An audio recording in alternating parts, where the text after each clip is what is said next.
마시는 알부민 남재현 원장이 직접 배합한 건데요. 혈액 운반에 좋고요. 간과 심장 컨디션 개선하고 단백질 공급합니다. 피로 회복에 좋고요. 이봉규 TV 단독 혜택입니다. 2+1 한정 특가인데요. 하루 한 병이면 충분합니다. 알부민 좋은 거 아시죠? 애국 기업이에요. 또 남재현 화이팅.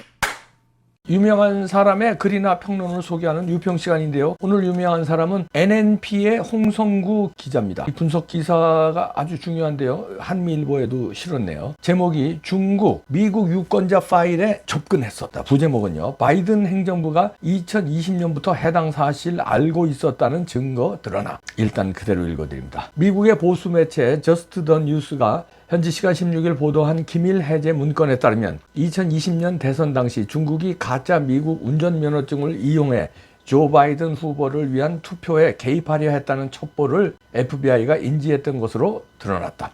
FBI는 해당 첩보 보고서를 배포한 직후 원본 삭제 및 파기를 지시해 은폐 의혹이 제기됐으며 이는 중국의 선거 개입이 없었다는 기존 당국의 입장과 충돌하는 것이라고 저스트 더 뉴스는 전했다. 2020년 4월 권위주의 확장을 가능하게 하는 사이버 작전이라는 제목의 NIC 국가정보위원회 기밀문서에는 중국 정보당국은 2020년 미국 총선에 대한 여론 분석을 위해 여러 미국 주의 선거 유권자 등록 데이터를 분석했다고 명시되어 있다. 저스트 더 뉴스는 툴시 게버드 국가정보국장과 존 레플리프 CIA 국장이 중국의 행위나 미국 정부 내 누가 언제 이를 알고 있었는지를 보여주는 폭발적인 내용을 담은 기밀 문서를 공개하기 위해 노력하고 있다고 전했다. 조 그루터스 공화당 전국위원회 위원장은 화요일 방송 예정인 존 솔로몬 리포트 팟캐스트에서 정말 어이없는 건 중국은 이런 유권자 명부에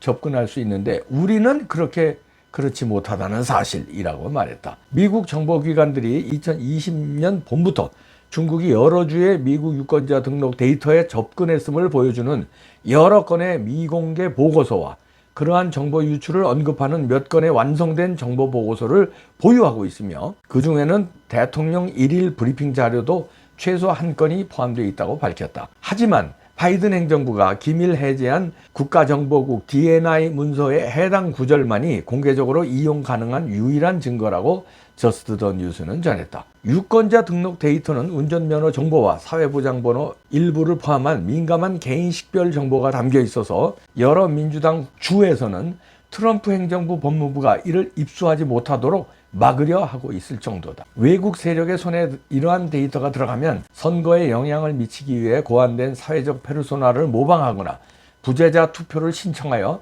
허위표를 행사하는 데 사용될 수 있으며 최근 기밀 해제된 문서에 따르면 FBI는 중국이 2020년 대선 기간 동안 이러한 행위를 했을 가능성을 우려했던 것으로 나타났다. 바이든 행정부에서 근무했던 한 정보 당국자는 익명을 요구하며 중국이 미국의 유권자 등록 파일에 접근했다는 증거는 영국에서 결국 큰 논란을 불러일으킨 것만큼이나 많다고 저스트 더 뉴스에 전했다.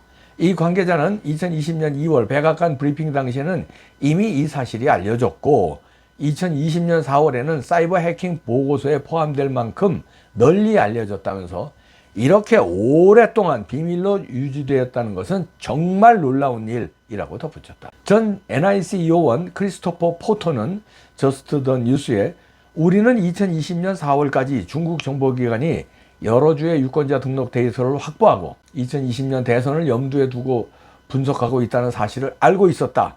하지만 CIA는 트럼프 대통령에게 이 사실을 알리려는 노력을 막았고 나중에는 이러한 보고서들이 의회에 제출되는 것조차 막았다고 밝혔다. 그는 바이든 행정부 시절 내가 이러한 보고서들을 비롯한 여러 보고서를 의회 감독에 제출해야 하는 법적 요건에 대해 우려를 제기하자 그들은 내 직책을 바꾸어 선거 관련 업무에서 나를 배제했고 결국 나를 해고했다고 말했다. 게보드 장관이 소속된 국가정보국 DNI 팀은 중국의 유권자 등록 데이터 접근 방식에 대한 브리핑을 받았으며 잠재적인 공개를 위해 원본 보고서를 기밀 해제하는 작업을 진행하고 있다고 관계자들이 밝혔다. 래플리프 CIA 국장은 이 문제에 대해 매우 정통한 인물로 2020년 대선 당시 트럼프 행정부의 국가정보국장으로서 포터의 의견에 동조하며 중국이 미국 정보기관이 인정하려는 것보다 더 광범위하게 선거에 개입했다고 주장하는 보고서를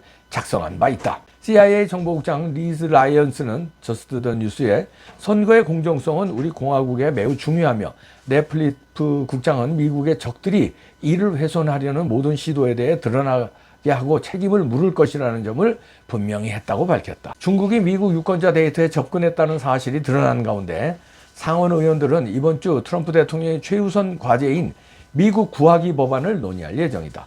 이 법안은 유권자의 시민권 확인과 신분증 제시를 의무화하는 내용을 담고 있다. 미국 정보기관은 러시아와 이란을 포함한 최소 2개의 외국 세력이 미국 유권자 데이터에 접근했음을 인정했다. 공개된 기소장에 따르면 이란 해커들은 2020년 한 주에서 10만 명의 유권자 프로필을 다운로드했다. 정보기관들은 이 두 건의 데이터 유출 사건을 평가하면서 이러한 해킹의 위험성을 명확히 밝혔지만 중국에 대해서는 전혀 언급하지 않았다. 미국 정보기관은 공식적으로 중국이 선거에 악의적인 영향력을 행사할 수 있는 위치에 있었지만 2020년 대선에서는 실제로 그러한 행동을 취하지는 않았다고 밝혔다. 2020년 4월에 기밀 해제된 보고서에 따르면 정보기관들은 공식 평가에서 중국이 단순히 유권자 데이터만 분석에만 그쳤을 뿐 선거에 개입하기 위한 공개적인 조치는 취하지 않았다고 판단했다. 하지만 일부 정보 당국 관계자들은 이러한 결론에 이의를 제기하며 중국이 2020년 대선에 개입했다는 일부 증거가 있다는 내용의 반대 보고서를 작성했다. 그중 한 명이 당시 정보국장이었던 래플리프 현 CIA 국장이다. 지난 6월 FBI 국장 카시 파텔은 2020년에 작성된 오랫동안 은폐되어 온 정보보고서를 의회에 제출했다. 이 보고서는 중국이 가짜 미국 운전 면허증을 대량 생산하여 가짜 우편투표를 통해 바이든 후보에게 유리하게 선거 결과를 조작하려는 계획을 세웠다는 우려를 제기했다. FBI 정보보고서는 2020년 8월 24일 미국 정보기관에 확인되지 않은 권고사항으로 전달됐다. 그러다가 2020년 9월 당시 FBI 국장이었던 크리스 레이가 의회에서 대규모 선거 부정 시도를 목격하지 못했다고 증언한 바로 다음 날 갑자기 회수됐다.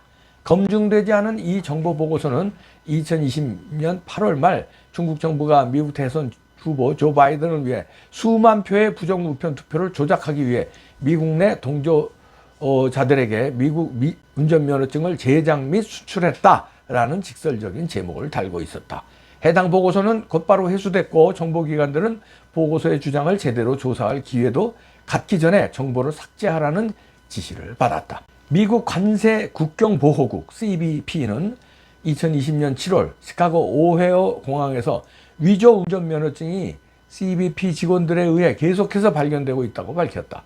CBP는 2020년 1월부터 6월까지 위조 서류가 든 화물 1,513건, 즉 총 19,888장의 위조 미국 운전면허증을 압수했으며 이 중 대다수는 중국과 홍콩에서 온 것이라고 발표했다. 저스트 더 뉴스는 또 다른 정보 공개에서 중국 정부와 연계된 사이버 해커와 중국 소셜미디어 트롤팜들이 2020년 미국 대선에 개입해 트럼프에게 불리하고 바이든에게 유리하게 결과를 조작하려 했던 것으로 나타났으며 중국 국가안전부 MSS와 공안부를 포함한 중국 정보 및 법 집행기관에 이러한 행위에 관여했을 가능성을 시사하는 강력한 증거들도 있다고 전했다. 미 법무부는 이후 2013년 중국 공산당의 9.12 특별 프로젝트 실무그룹 구성원들이 2020년에 통일전송 공작부 관리들이 공모했다고 기소장을 제출했으며 FBI 특별수사관은 이 공모에서 코로나19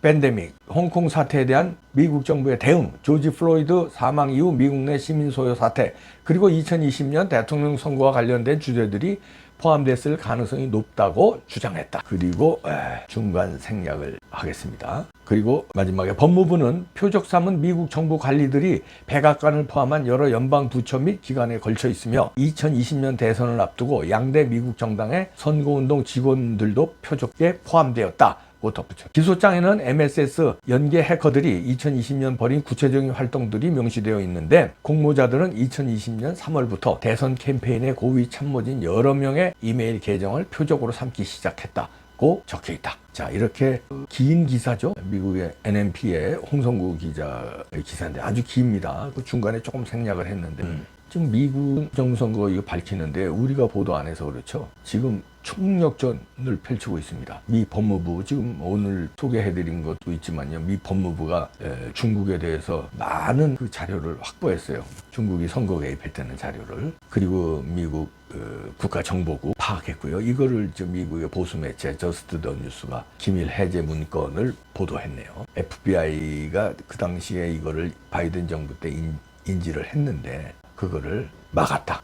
의회에 보고하는 것도 막았고, 당연히 트럼프 정부의 인수인계에 보고하는 것도 막았고, 이거를 지금 툴시 게버드 국가정보국장이죠. DNI. 여기 툴시 게버드가 지금 낱낱이 다 파헤치고 있어요. CIA도 마찬가지고요. 3월, 4월에 뭔가 큰 거 터진다고 공공의원이 지금 워싱턴에서 얘기하고 있거든요.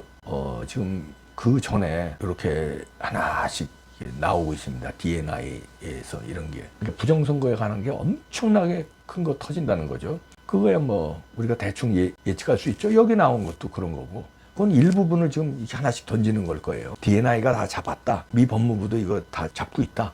그래서 하나하나 이제 중국이 지금 개입됐다는 거 아닙니까? 그걸 지금 이 보수 매체에 이제 말하자면 흘렸겠죠. 저스트 더 뉴스가 이런 문건을 어떻게 확보했겠습니까? 주는 사람이 있으니까 확보했겠지. 그리고 여기에 전직 관세 국경 보호국 사람도 얘기했고, 그다음에 전직 CIA 요원도 폭로를 하고 있는 거 아니에요. 지금 CIA 정보국장 리즈 라이언스도 지금 폭로하고요. 전직도 폭로하고요. 이제 많은 게 지금 나오고 있다. 지금 차곡차곡 지금 다 이렇게 되고 조금씩 이렇게 흘리는 거예요. 그래놓고 3월, 4월에서 큰 걸 뭐가 터뜨린다는데, 그러면 이제 그때는 트럼프 대통령이 발표하겠죠. 그러면서 이제 적나라하게 국제 카르텔. 이게 이제 우려하는 거는 이제 그 전에 트럼프하고 시진핑하고 일정도 있나 그래요. 그러면 시진핑이가 이걸 알고 미국에 이제 트럼프가 요구하는 건 이거잖아요. 미국에 돈 갖다 주는 거. 그것도 무지하게 어마어마하게 양보하고 이거를 덮을 가능성이 있나? 이게 우려스러운데, 덮기에는 그럼 트럼프가 역적됩니다. 왜냐하면 지금 FBI, CIA, DNI 다 물었어요. 다 알고 있어요. 지금 법무부도 그렇고. 그런데 트럼프가 뭐 시진핑하고 이게 좋은 게 좋은 거 그래. 돈 왕창 가져와. 띵오와 땡큐. 알았어, 그건 좀 묻을게. 이렇게 했다가는 그건 이미 늦었다. 다 정보국이 파악했기 때문에. 중국의 개입은. 한국 개입 안 했다고요? 나 웃고 말을게. 나 웃고 만다, 진짜. 나 웃고 말게. A웹이 한국인데, 웃고 말을게. 그냥 알았어.